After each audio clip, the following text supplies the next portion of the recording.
બનાસકાંઠા વિસ્તારમાં ખેતરમાં ભૂંડ પકડવા જતા આ ભાઈએ જે ભૂલ કરી એવી ભૂલ કદાચ તમે ક્યારેય ન કરતા।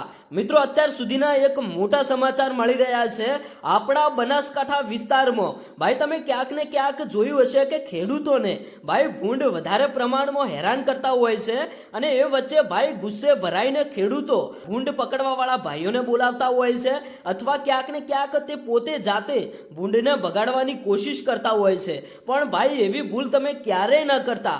અત્યારે હાલ જે આ ખેડૂત ભાઈએ કર્યું, ખરેખર આ વિડીયો તમે ધ્યાનથી સાંભળતા જજો। આ ઘટના ક્યાંક ને ક્યાંક બનાસકાંઠા વિસ્તારમાંથી સામે આવી છે કે ભાઈ ખેતરની અંદર ભૂંડ પકડવા જતા ભૂંડ ગુસ્સે ભરાયું અને જે કર્યું ને એ જોઈને તો ભાઈ તમે પણ વિચારમાં પડી જશો। આ વિડીયો તમે ધ્યાનથી સાંભળતા જજો। બનાસકાંઠા વિસ્તારના દરેક ખેડૂત ભાઈઓને આ વિડીયો શેર કરી નાખજો, કારણ કે અત્યારે હાલ જે ઘટના સામે આવી છે આ વિડીયો ભાઈ ખેડૂતો માટે ખૂબ જ ઉપયોગી બની શકે છે। કારણ કે કોઈ પણ ખેડૂત હોય તો ભાઈ આવી ભૂલ ન કરતા। તમારા ખેતરોની અંદર ક્યાંક ને ક્યાંક તમને ભૂંડ જોવા મળે, રોજડા જોવા મળે તો ભાઈ એને ભગાડવા માટે તમે જાતે કોઈ દિવસ ન જતા, કારણ કે આ ગુસ્સે ભરાયેલા ભૂંડ હોય, રોજડા હોય, ભાઈ જંગલી જાનવર હોય, એ તમારા ઉપર હુમલો પણ કરી શકે છે।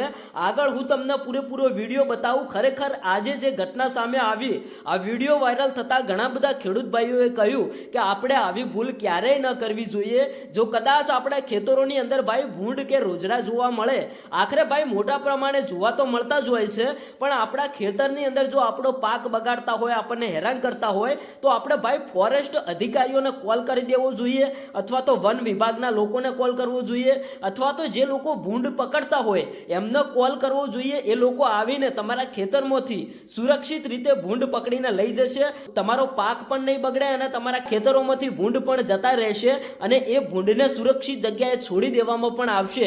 એટલે મિત્રો, ના ખેડૂત ભાઈ હેરાન થશે, ના ભૂંડ હેરાન થશે અને મિત્રો આ મામલો શાંત પડી જશે।